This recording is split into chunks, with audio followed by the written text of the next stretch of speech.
Are you familiar with an Israeli study that had 2.5 million patients and found that the vaccinated group was actually 7 times more likely to get infected with COVID than the people who had gotten COVID naturally? Senator, I'd have to get back to you on that one. I'm not familiar with that study.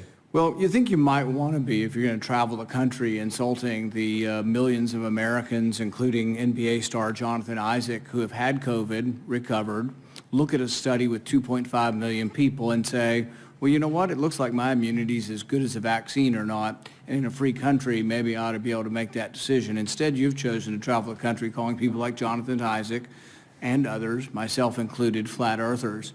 We find that very insulting, goes against the science. Are you a doctor or a medical doctor? I've worked over 30 years on health policy. You're not a medical doctor. Do you have a science degree? And yet you travel the country calling people flat earthers who have had COVID, looked at studies of millions of people, and made their own personal decision that their immunity they naturally acquired is sufficient. But you presume somehow to tell over 100 million Americans who have survived COVID that we have no right to determine our own medical care. You alone are on high, and you've made these decisions, a lawyer with no scientific background, no medical degree. This is an arrogance coupled with an authoritarianism that is unseemly and un-American. You, sir, are the one ignoring the science.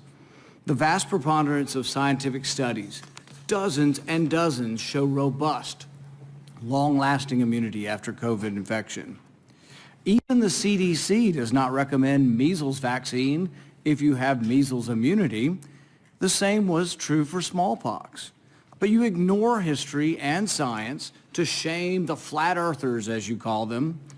You should be ashamed of yourself and apologize to the American people for being dishonest about naturally acquired immunity. You want more people to choose vaccination? So do I. You want to lessen vaccine hesitancy? So do I. You want to have that happen? Quit lying to people about naturally acquired immunity. Quit lording it over people, acting as if these people are deplorable and unwashed. Try persuasion instead of government cudgels. Try humility instead of arrogance. Try freedom instead of coercion. But most of all, try understanding that there's no more basic medical right than deciding what we inject into our bodies. Today, after hearing that millions of people in a study show without a doubt that there's a great deal of immunity from getting it naturally, do you want to apologize to the 100 million Americans who suffered through COVID, survived, have immunity, and yet you want to hold them down and vaccinate them? Do you want to apologize for calling those people flat earthers?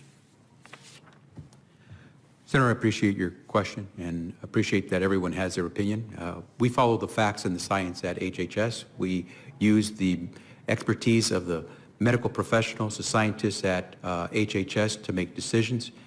It's a team effort, and we rely on what is on the ground showing us results. Except for the dozens and dozens of studies. In fact, most, if not all of the studies show robust immunity from getting the disease naturally. The CDC says if you've had measles and have immunity, you don't have to be vaccinated. The same was true of smallpox.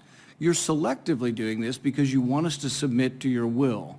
You have no scientific background, no scientific degrees, and yet you aren't really concerned about 100 million Americans who had the disease. You just want to tell us, do as you're told. That's what you're telling us. You want to mandate this on all of us. You're going to tell us if I have 100 employees, you're going to put me out of business with a $700,000 fine if I don't obey what you think is a science. Don't you understand that it's presumptuous for you to be in charge of all the science? Have you ever heard of a second opinion? I can't go to my doctor and ask my doctor's opinion.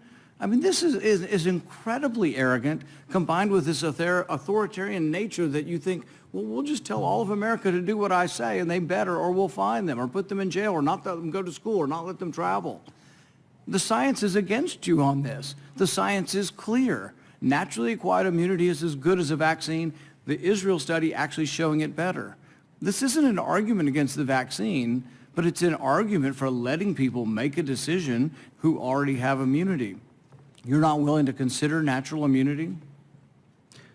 Senator, our team has reviewed every study that's out there on COVID, whether it's from Israel, from the U.S., or wherever else.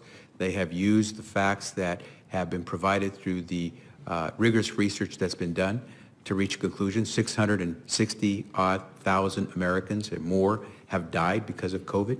We're trying to do everything we can to save as many as possible. We're using the facts, we're following the science and following the law. Nobody's arguing the severity of this, but you are completely ignoring the science on natural immunity. So's Fauci, so's the whole group.